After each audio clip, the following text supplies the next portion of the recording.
नमस्कार, ज्योतिष जायका किचनमध्ये आज आपण नाश्त्यासाठी किंवा छोट्या मोठ्या भुकेसाठी अगदी झटपट तयार होणारी एक रेसिपी पाहणार आहोत।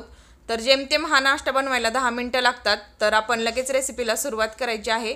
रेसिपी बनवण्यासाठी एका मिक्सिंग बाउलमध्ये 1 वाटी रवा घेतलेला आहे। रवा तुम्ही बारीक किंवा जाड कोणताही घेऊ शकता। आता यामध्ये आपण अर्धी वाटी दही घालायचं आहे। चवीनुसार मीठ घालून यामध्ये 1 वाटी पाणी घालून हे सगळं मिश्रण एकजीव करून घ्यायचं आहे। तर नेहमी एकाच प्रकारचा नाश्ता खाऊन जर कंटाळा आलेला असतो तर अशा वेळेस तुम्ही अगदी झटपट तयार होणारा हा नाश्ता घरी नक्की ट्राय करून पहा। सगळ्यांनाच खूप आवडेल किंवा तुम्ही लहान मुलांच्या डब्याला देखील हा नाश्ता देऊ शकता। तर इथे बघू शकतो आपण रवा आणि दही व्यवस्थित एकजीव करून झालेला आहे। आता यावरती आपण झाकण ठेवून हा रवा 10 मिनिटांसाठी सेट होण्यासाठी बाजूला ठेवून देऊया। रवा व्यवस्थित भिजत आहे तोपर्यंत आपण या नाश्त्यासाठी चटणी बनवून घेऊया। मिक्सरच्या भांड्यामध्ये 2 चमचे फुटाण्याची डाळ घेतलेली आहे। कोथिंबीर घालायची आहे। 2 ते 3 लसणाच्या पाकळ्या आणि 1 इंच आल्याचा तुकडा घालायचा आहे। आता यामध्ये आपण हिरव्या मिरच्या घालणार आहोत। तर मिरच्यांचं प्रमाण तुम्ही कमी जास्त करू शकता।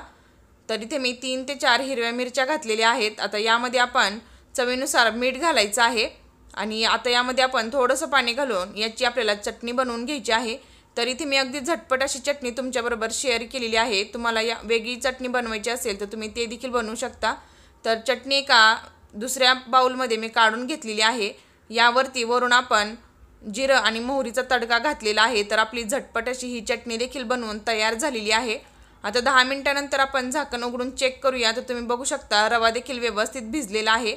आता हा रवा आपण पुन्हा एकदा व्यवस्थित मिक्स करून घेऊया। तर तुम्ही बघू शकता रव्याने व्यवस्थित सगळं पाणी ॲब्झॉर्ब केलेलं आहे।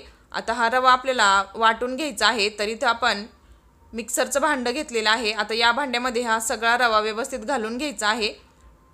तर इथे आपण व्यवस्थित रवा घातल्यानंतर यामध्ये आपण लागलं तरच पाणी घालणार आहोत। जास्त पाणी घालायचं नाही, नाहीतर बॅटर आपलं पातळ होऊ शकतं। आता यावरती झाकण लावून आपण याचं अगदी बारीक वाटण करून घ्यायचं आहे। तर इथे आपण अगदी याची फाईन पेस्ट अशी बनवून घेतलेली आहे। तुम्ही बघू शकता अगदी फाईन अशी पेस्ट बनवून तयार झालेली आहे। तर या पिठाचे तुम्ही धिरडे देखील बनवू शकता किंवा छोटे डोसे देखील बनवू शकता।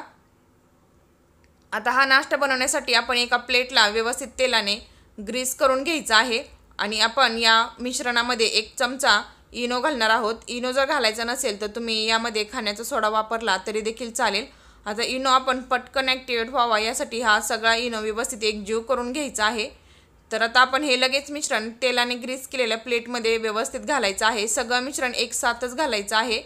तर इथे बघू शकता आपण सगळं मिश्रण मी सोबतच घातलेलं आहे। दुसरीकडे गॅसवरती एका पातेल्यामध्ये मी पाणी गरम करत ठेवलेलं होतं।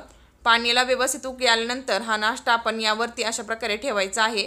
नाश्ता सुंदर दिसावा आणि खायला देखील खूप मस्त लागावा म्हणून यावरती मी चिली फ्लेक्स घातलेले आहेत। चिली फ्लेक्स जर नसतील तर तुम्ही यावरती लाल तिखट जरी घातलं तरी देखील चालेल, पण हे पूर्णपणे ऑप्शनल आहे। दिसताना आणि खाताना खूप मस्त लागावं म्हणून इथे मी चिली फ्लेक्स घातलेले आहेत। आता झाकण ठेवून कमीत कमी हा नाश्ता आपण 20 ते 25 मिनिटं व्यवस्थित स्टीम करून घ्यायचा आहे। तर 20 ते 25 मिनिटानंतर आपण उघडून चेक करूया। तर तुम्ही बघू शकता नाश्ता आपला व्यवस्थित फुगलेला आहे। आता एका टूथपिकच्या मदतीने आपण चेक करूया हा नाश्ता आपला व्यवस्थित आतपर्यंत शिजला आहे की नाही।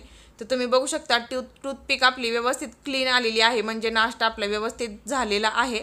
आता आपण कट करून घेऊया। तर या ठिकाणी तुम्ही तुमच्या आवडीचा कोणताही शेप इथे बनवू शकता। ट्रायंगल किंवा स्क्वेअर कोणत्याही शेपमध्ये तुम्ही कट करू शकता। तर इथे मी स्क्वेअर शेपमध्ये हा नाश्ता कट करून घेणार आहे आणि तुम्ही बघू शकता अगदी झटपट असा आपला नाश्ता बनवून तयार झालेला आहे। तर ही रेसिपी तुम्ही घरी नक्की ट्राय करून पहा, घरच्यांना देखील खूप आवडेल। तर आता आपण हा सगळा नाश्ता प्लेटमधून काढून घेऊया। तर हा नाश्ता तुम्ही असाही खाऊ शकता, असाही हा नाश्ता खायला खूप मस्त लागतो। पण या नाश्त्याला मी थोडासा तडका मारून घेणार आहे। तर गॅसवरती एका पॅनमध्ये मी तेल गरम करत ठेवलेलं आहे। तेल गरम झालं की यामध्ये अर्धा चमचा जिरं, अर्धा चमचा मोहरी घालायची आहे आणि यामध्ये 1 चमचा पांढरे तीळ घालायचे आहेत।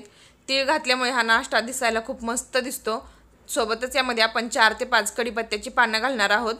तर आता हा सगळा तडका आपण व्यवस्थित एकजीव करून घेऊया आणि यामध्ये आपण तयार केलेला नाश्ता तो घालायचा आहे आणि सगळ्या बाजूंनी व्यवस्थित छान मिक्स करून घ्यायचा आहे। 1 ते 2 मिनिट आपण हा नाश्ता व्यवस्थित मिक्स करून घेणार आहोत।